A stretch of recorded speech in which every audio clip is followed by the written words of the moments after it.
What's up, grinders? Welcome back to the channel. So today we're going to be doing a react to this video from Joe Semma. Why I still not learn Esperanto. Why I still won't learn Esperanto. Sorry. Now I've actually seen another video on his channel previously, and I left him a comment. I'm guessing that's why he actually created this video. I'd never learn Esperanto because his first introduction to Esperanto was literally via a language simp video. That would be like your first introduction to, I don't know, Chinese being via someone making jokes about how they name babies by throwing a can down the stairs with a rock inside it, you know, ching chong chang chong. Like it's that type of video. And if you try to take that in any way educational, that's just silly. So I'm going to watch this video, and I'm very curious to see what he's got to say now with this video right now. For me, as a fluent Esperanto speaker, it is always very interesting to see people make like opinions on something that they've practically never really heard about. Like they've heard about it for like 5 seconds and then they already have a pretty solid opinion one way or another on it. So it's always very interesting to just see that. Now, I do want to say down in the comments section, don't think me making this video means you have to go learn Esperanto, or I'm even making you go out and learn Esperanto or something like that, okay? I love the language. I enjoy the community, the culture around it, everything. But if you're not interested, fine. This is just going to be me being educational, okay? About Esperanto again. I feel like in the previous video, it was more of a meme video, so I didn't really explain too much of Esperanto. And also there's a lot of controversy about a lot of people that like Esperanto, but that also really hate it. I didn't see that there was many people in the middle. So I want to give it a good chance to see if I would actually learn the language. So let's go ahead and get to the video. The year is 1887. I've actually reacted to this 1887 video before, but there's no harm in doing this again. The problem? Everyone won't stop killing each other. The solution? Create a language that transcends But I will speed this up. This is just too slow. borders. Something to bring about an end to hatred, division, rivalries, even war. This is the story of Esperanto and how me and you almost ended up speaking it. In a small corner of the Russian Empire, one man, Ludwig Leitzer Zamenhof, was growing up in a city divided by language barriers. In his hometown of Białystok, people spoke Russian, Polish, Yiddish and German, often without understanding one another. An eye doctor by trade, I can't remember if they actually give a demo of Esperanto in this video. It's actually quite funny, is often when they make like these little videos about Esperanto, people rarely actually include any Esperanto in the video. Do mi supozas ke mi devas paroli Esperante, porque vi povu aŭdi ĉi tiun lingvon. Mi tre ŝatas ĉi tiun lingvon, mi kredas ke ĝi estas grava parto de mia vivo, kaj tio estas ĉio kion mi volas diri. So that's some Esperanto for you. Zamenhof was a natural polyglot. It's hard to put a figure on exactly how many languages he learned throughout his life. Hey, it's time to do a Zamenhof investigation. Natural polyglot, let's find out. How funny would that be if I did a debunking video on Zamenhof, the guy who created Esperanto, whose language I speak fluently? There's thought to be more than 10, including Russian, Polish, German, Hebrew, Latin, and Greek. When growing up, he saw for himself how We just debedded. We just deheaded. I can't speak English. Why is this language so hard? Debedded him. I'm tired. A misunderstanding could lead to tension and violence. As Zamenhof once reflected in a letter he sent to his linguistic colleague, Nikolai Borovko. The place where I was born gave direction to all my future struggles. In Białystok, the inhabitants were divided into 4 distinct elements: Russian, Poles, Germans, and Jews. Each of these spoke their own language and looked on all the others as enemies. I was taught that all people were brothers, and this was always a great torment to my infant mind. I often said to myself that when I grew up, I would certainly destroy this evil. So at the age of 28, he set to work to fix this by devising a language so simple that anyone could learn it. His language was designed to be easy. This was actually not the first time he created this language. So he created the language, but he was in his teens. Like a lot of people, they see the picture of Zamenhof, who's the guy there. That's him as an old man, but he actually created the language in his 20s, okay? So he created it in his teens, and he went off to university. And then his dad thought he was wasting too much time, destroyed all his notes, so then he recreated the entire thing from scratch. Most of its influence comes from Romance languages, but there's also stuff there from Germanic and Slavic, and the grammar is as simple as possible. For a start, there are no masculine or feminine nouns found in languages like German and Spanish, and the language itself only has 3 simple and consistent tenses: past, present, Yeah, I pointed this out last time. They actually screw it up here. This is past tense. future. Each type of word also has a specific ending to show exactly what it is. For example, nouns end in O, adjectives end in A, and adverbs end in E. Esperanto is also what... So can you guys see why that would mess with me in Spanish? Because, you know, adjectives in Spanish will end in A-O-N-E. Okay. And it's pretty consistent, like, following those rules. So it's like, every time I hear a Spanish word for, like, ages, it was always me hearing it as an Esperanto word. Linguists call an agglutinative language, meaning prefixes and suffixes can be stuck. And this is where Esperanto deviates massively from language, like the general languages of Europe. Because it is agglutinative, okay? Agglutinative.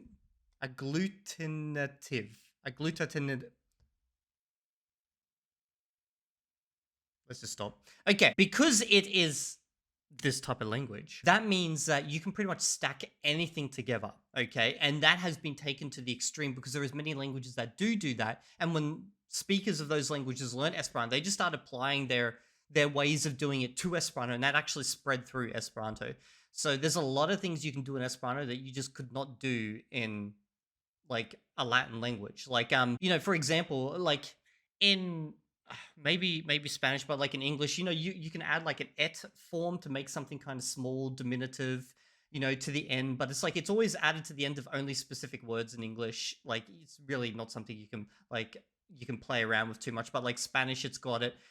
In Esperanto, that could just be an independent word or a suffix or a prefix. Whatever you want it to be, it can be it. Onto its root words to create entirely new meaning. Take the word liber, for example, meaning free. Add an edge at the end to turn it into a physical place, an O to show it's a noun, and mal at the front to flip its meaning to the opposite. And all of a sudden you have malabareo. Yeah, that's the nice thing about constructed languages, that you can just make the language easier. All the other languages in the world are molded over time, so a lot of the most common words and common verbs end up just getting molded into like some kind of really random combination of letters because they're so commonly used. I believe Esperanto was made in the 19th century, so it's still relatively new and it hasn't had time to mold due to native speakers. A physical place. Well, that's unlikely to happen anytime soon unless there is a country in which people speak Esperanto.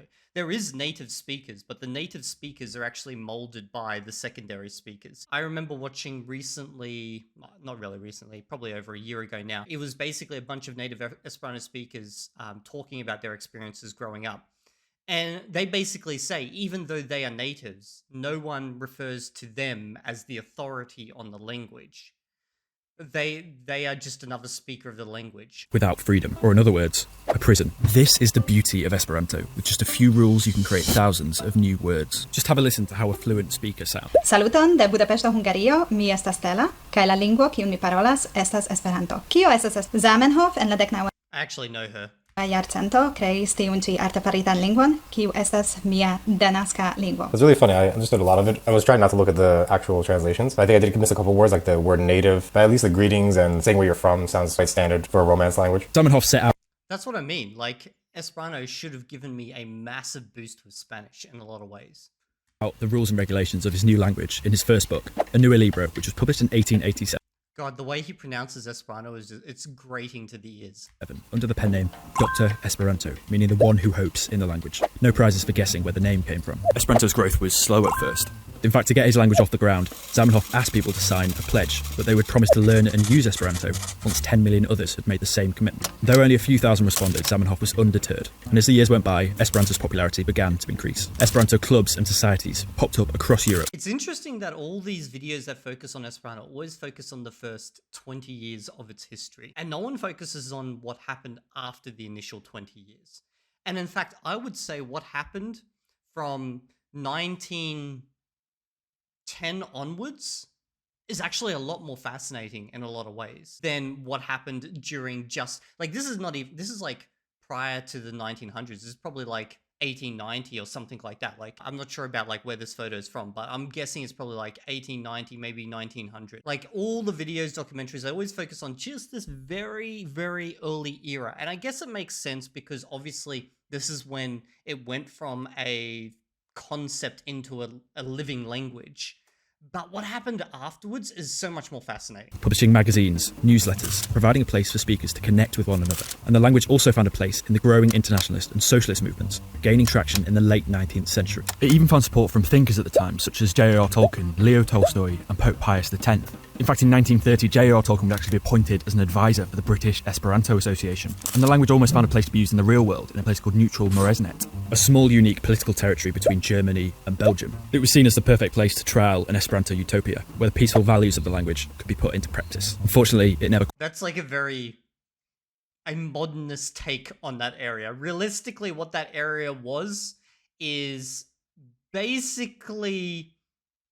It was like a a free man's land. Like, whatever you wanted to do, you could do it there, because like the political boundaries of these other countries weren't really applying to this area. And although they were both they both wanted to take claim, in order to not have any conflict, they both agreed not to manage this area, and therefore it became kind of like a I don't know, like a Wild West almost. Quite worked out. But by the turn of the century, Esperanto fever was in full flow, and in 1905 the first ever Esperanto conference was held here, in Boulogne-sur-Mer, aiming to promote and advance the language's cause. Even the big man himself was there. Hello. And he would give a speech that would go down in Esperanto history. We stand one beside the other, not like strangers, but like brothers and sisters, who understand without distrusting because of dividing shadowy misunderstandings, who love one another and shake hands with one another, not hypocritically like foreigners, but sincerely, man to man. Flash forward 15 years, and with the small little world war out of the way, Esperanto's doctrine and idealism was now more relevant than ever before. I'm actually curious how many Esperanto speakers actually know about the early history of Esperanto. Like, that may sound a bit strange for me to say this, but like, it's like asking how many Americans know about the early history of the founding of the US. Like, know how the Constitution came and got put together, like, knew what led up to that. I'm guessing there's a fair few Esperanto speakers who they've got like a vague history of this early point where, like, yeah, there's, you know, Zamenhof created the language. There was the Fundamento de Esperanto, which is like the founding documents of the Esperanto language, which was really just like a collection of works, which basically became the founding documents. But that's probably all they know. Like, most Esperanto speakers don't know much about this time period. This is where things get really interesting. The newly formed League of Nations is looking for ways to stop more of this. And so at the 1920 Assembly, the delegates get around the table.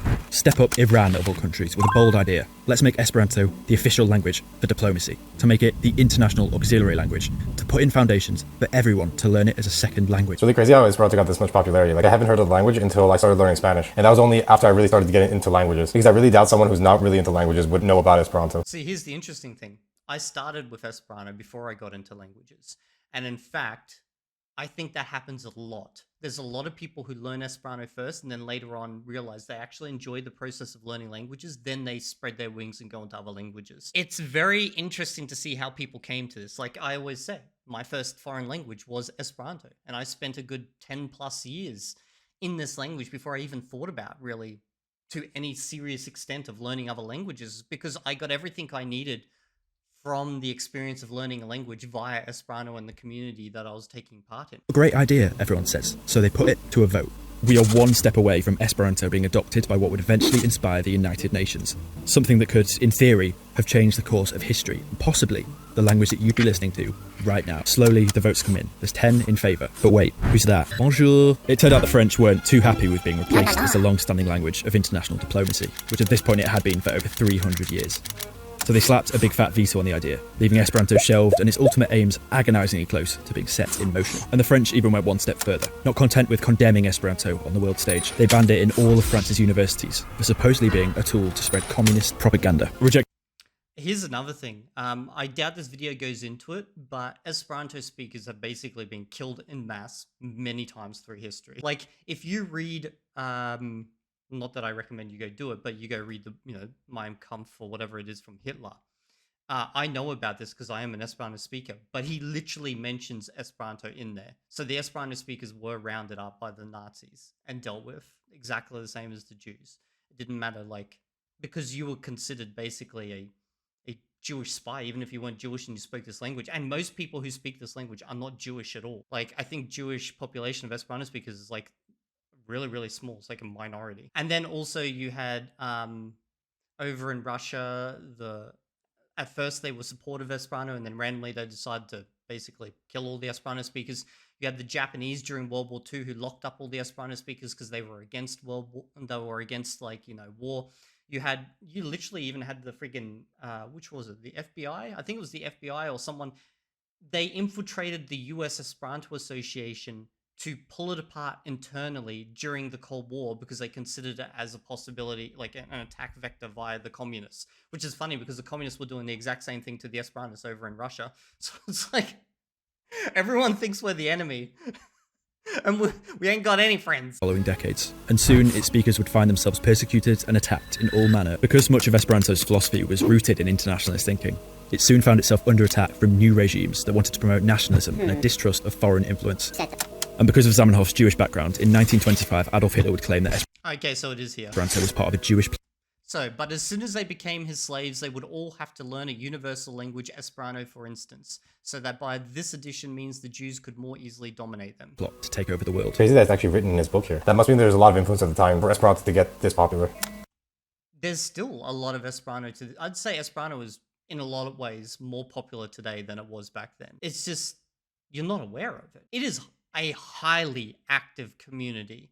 Many people who you would not believe to be Esperanto speakers are Esperanto speakers. This is so funny. It's like, I've seen people react to my videos who have an audience, okay? They shit on me and they laugh about the fact that, you know, I'm an Esperanto speaker, and then they get torn apart by their own audience because a bunch of their audience, like a very big portion, is Esperanto speakers. They're just not loud and obnoxious about it. They learn the language and don't really tell anyone about it. And I know the whole meme online is that Esperantists are like out here trying to like recruit everyone.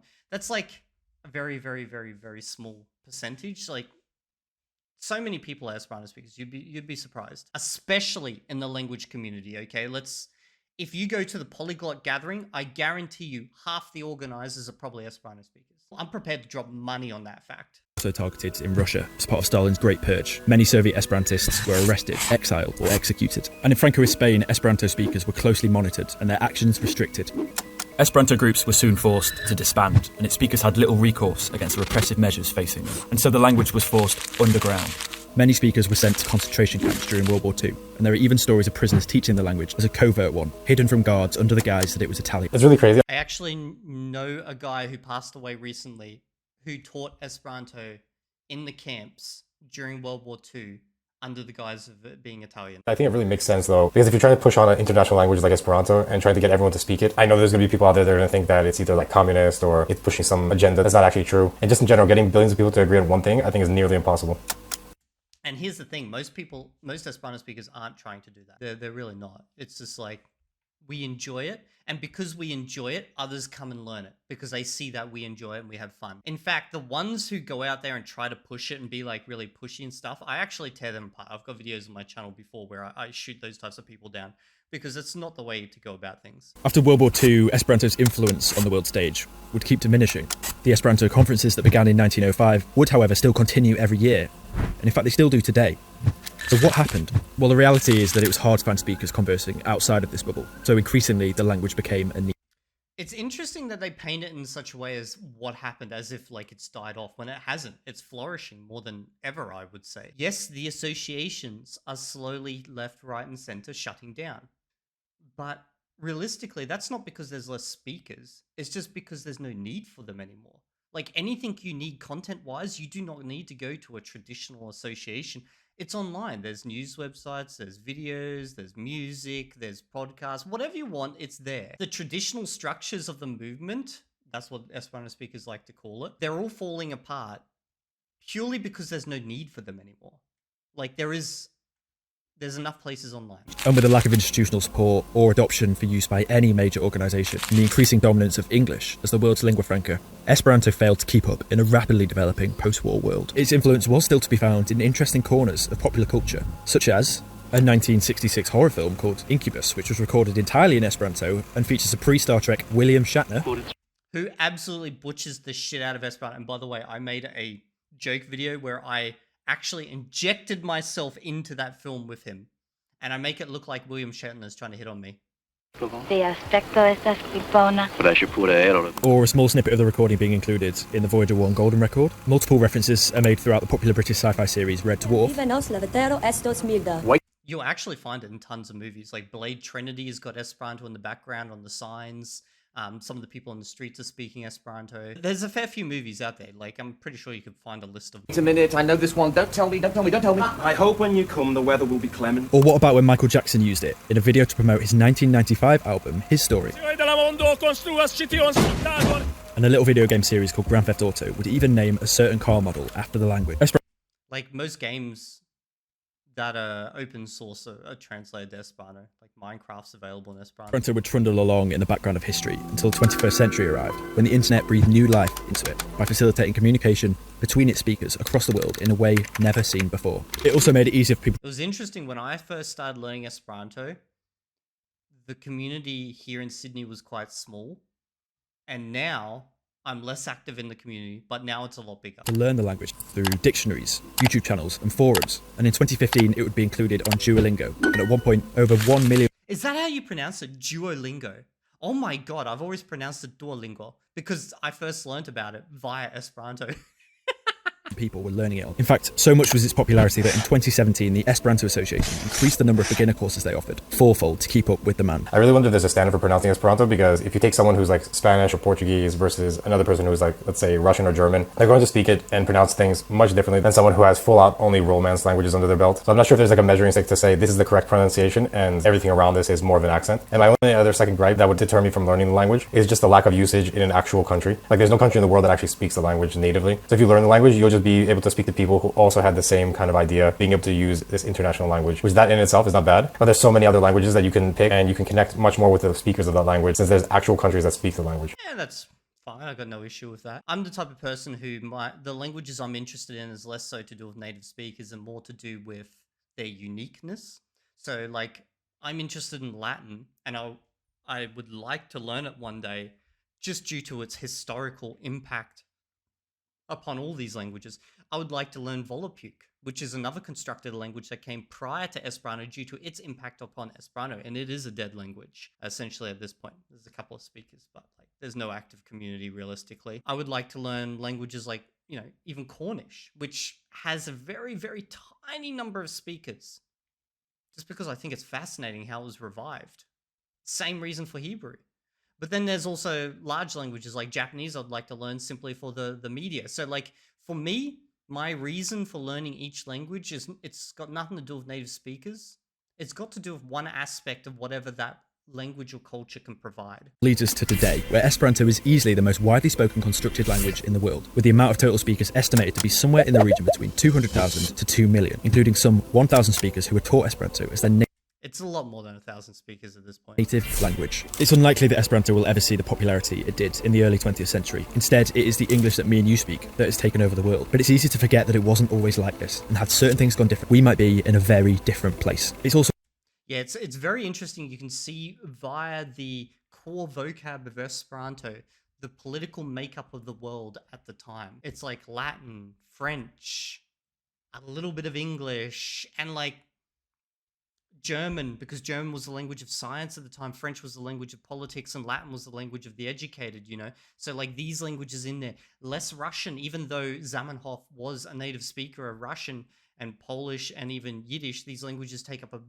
a much smaller portion of the language because they were deemed as less important at the time. But then, as the speaker base grew and time passed and the world shifted and changed, it got massively impacted by other languages. So nowadays, most new words that do make it into Esperanto come from English in some way. However, the grammar has been molded heavily by East Asian languages. so unclear if Esperanto's ultimate aim to promote world peace would have worked, even if it was a dot, or if it could have stayed standardized at all. After all, languages are living things, even if they're conceived on paper. What is clear is that Esperanto was created with a noble purpose: to foster unity and peace through communication. And while it may not have become the world's second language, it had the balls to think outside the box. And in doing so, it created a vibrant and unique global community. Yeah, I think the idea behind Esperanto is really good, like being able to connect everyone together. But I think where it fails is not that the language is bad, but it's just that getting people to agree on an international scale on one language to speak. So this is where I would say, what does it mean to fail? If your specific individual goal is that everyone speaks this language, then yeah, that's failed. But if your goal is to be able to speak with people in every single country around the world, you know, travel there, have them show you around, whatnot, you know, like get insights into every culture, then Esperanto is perfectly fine. Like, there are more Esperanto speakers than I could ever conceivably speak with in my lifetime. So to me, there's no failure there. That'd be like saying Chinese has failed to become the international language. If your goal is for it to be the international language, yeah, it's failed. Okay? But does that mean it's failed as a language? No. It's super difficult. Even if they did this with another language, it would be impossible for you to actually choose it and get everyone to actually use the language. This will never happen again. I know there are people who try to create new international languages to this day, but we're past that point. There is no need to do this anymore. And in fact, the dominance of languages like English and Chinese will wane with the evolution of AI, because less and less people are going to need to learn these languages, because via AI they'll be able to do everything that they need. If they see some type of English movie, like we've all got the auto dub translations, and we all laugh about how bad they are, at the moment. Give that shit 10 years, bro. You're not going to be able to tell the difference. In 10 years, everything's just going to be fully... You won't even know what language the other person's speaking unless it's like in a street interaction, because it's just going to seem so good. You're just going to get it straight, which means less people are going to need to learn English. Less people are going to need to learn Spanish. Less people are going to need to learn Chinese. And learning languages overall as a commercial endeavor, I think, will actually decrease. And then people who learn languages because they have an interest in it, or a passion, or for family reasons, that will continue. So I actually believe Esperanto will continue to grow and thrive with time, simply because there are lots of people who want the experience of learning a language without having to put in the thousands of hours of work that's necessary to get to a point where you can actually enjoy it. That's what I think. So when you see languages like English or French, those all kind of naturally came about and became the standard across the world. There was nothing natural about how English became the standard or French became the standard. That happened simply via war, colonialism, basically power. Latin ruled because the Roman Empire had power. French ruled because the French ruled, like the French language ruled because the French freaking ruled the world for a portion of time. Same with the Spanish, same with the English, and soon to be the Chinese. Maybe we shall see. Like, these languages don't inherently have something better about them. There's nothing better about English as compared to Chinese. Now, I know you guys might go down the comment section and be like, oh yeah, but it's easier to write English, so, it's always going to dominate over Chinese. People don't learn languages because they're easy when it comes to a job requirement. They learn it because it's a freaking job requirement, okay? Lots of people learn English not because it's the easiest language, it's just because that is the language through which they can get access to the resources that they need. That may be job, or it may even be entertainment. But as the winds shift, as balances of power politically in the world shift, you're going to see the same thing. Like, look how many people are learning Japanese. They don't do it because it's easy. They do it because it has something to provide for them. And nowadays, not everyone speaks English. All that said, I think after watching the video, it explains a lot of questions of how Esperanto came about, but I still think I wouldn't learn the language just because there's so many other languages that I would prefer to learn before That's perfectly valid. Esperanto. I think Esperanto would be in my 15th rank of languages that I would want to learn. But yeah, let me know in the comment section below what you guys think about Esperanto. Never say never. I actually, before I started my Dreaming Spanish challenge, I never thought I'd learn Spanish. Do you know why I never thought I'd learn Spanish? Because I thought it was basically just a variant of Esperanto. Why would I waste time learning another language which is so similar to one I speak already? Like, that just seems so stupid. And I even remember historically saying, I'm never going to learn Spanish. There's no point. And the only reason I learned it is for a goddamn challenge. But now I enjoy it. I enjoy learning it. I enjoy the friends that I've made via the language. So never say never. You never know, Joe. You never know. One day, you may end up learning it. It's like I often joke, I'm never going to learn French. I hate that language. But just by saying that, I probably will end up learning French eventually. Fuck. Anyway, if you guys have enjoyed this little insight, again, this is just me providing my insights as essentially an expert on this language. Like, if I can claim to be an expert on anything, I know I work full-time as a goddamn game developer, but I don't even claim to be an expert in that. Esperanto is what I claim to be an expert in, okay? If you've enjoyed the video, let me know down in the comment section. I'll see you all in the next video. If you're not there, I will find you, and I will dehead your parents.